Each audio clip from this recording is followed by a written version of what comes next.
Salut tout le monde, aujourd'hui on va parler du premier Italien qui revient en F1 à plein temps depuis 2011, à savoir Antonio Giovinazzi. Il pilotera pour Alfa Romeo aux côtés de Kimi Raikkonen et sera inévitablement comparé à Charles Leclerc. Alors, Giovinazzi est-il un bouche-trou en attendant Schumacher ou le talent que les Italiens attendent depuis si longtemps? Antonio Giovinazzi est presque déjà vieux, il vient d'avoir 25 ans. Cela fait tard pour commencer la F1 quand on voit l'âge des rookies ou même de certains pilotes ayant déjà une saison dans les pattes. Mais à 25 ans, on n'a pas la même vision du monde ni la même maturité qu'on a lorsqu'on est plus jeune. Et pour Antonio, il va sûrement falloir beaucoup s'appuyer sur cette maturité plus que sur son talent pur et dur. Giovinazzi a débuté les compétitions internationales de karting en 2006 à l'âge de 13 ans. Il avait notamment commencé le karting avant en Italie avec des championnats régionaux et nationaux. C'est là qu'il va rencontrer Shun Gelael, dont le père détient la franchise KFC en Indonésie et y tire sa fortune aujourd'hui estimée à 1,5 milliard de dollars. Les deux jeunes pilotes vont se lier d'amitié tout au long de leur carrière et seront la plupart du temps coéquipiers dans les championnats qu'ils vont disputer, et ce, depuis le karting. Il va de soi que la famille Gelael a financé en grande partie la carrière de Giovinazzi. Et cela aurait été probablement bien plus complexe pour Giovinazzi sans eux. Et finalement, l'investissement des Gelael va peut-être porter ses fruits. Giovinazzi remporte tout de même 5 championnats de karting entre 2005 et 2011, avant de partir s'essayer à la monoplace en 2012 avec son pote Shun en Formula China. Je vais pas vous faire un dessin, le plateau était peu fourni, voire très mauvais, donc la valeur de ce championnat est proche de 0. En revanche, il remporte tout de même ce championnat, heureusement, et ça fait toujours de l'expérience pour la suite. 2013, retour en Europe pour les deux amis qui vont disputer leur première saison de F3 Euro Series. Le constat est sans appel, 17ème avec 31 points, 0 podium, 0 victoire. Gelael, j'en parle même pas, en 30 courses, 0 pointé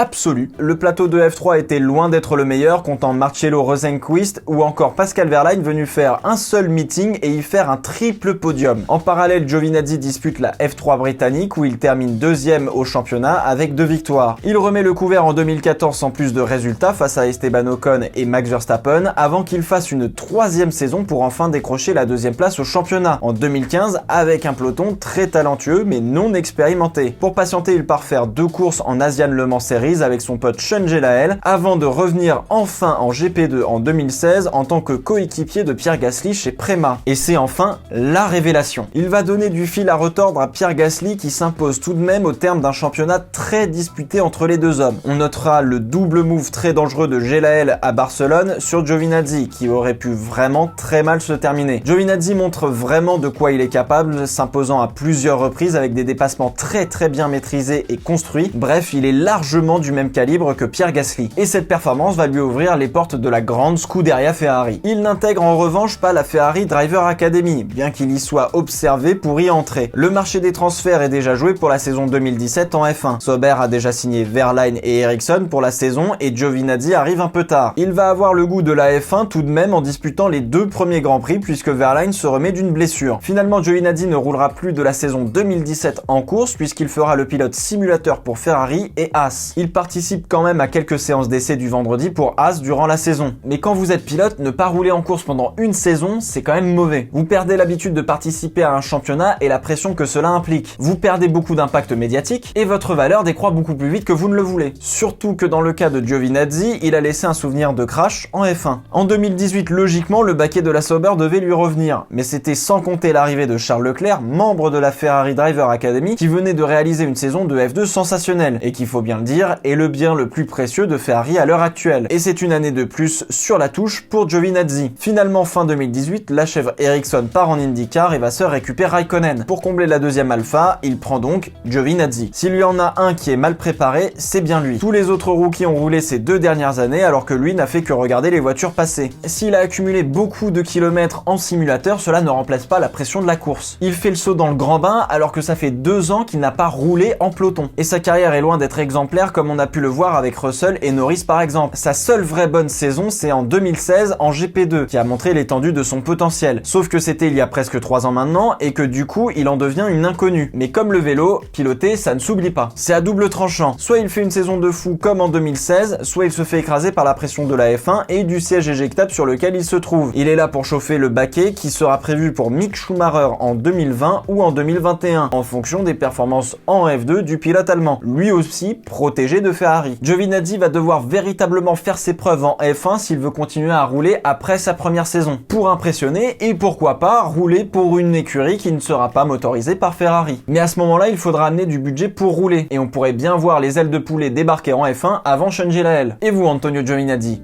vous en pensez quoi ?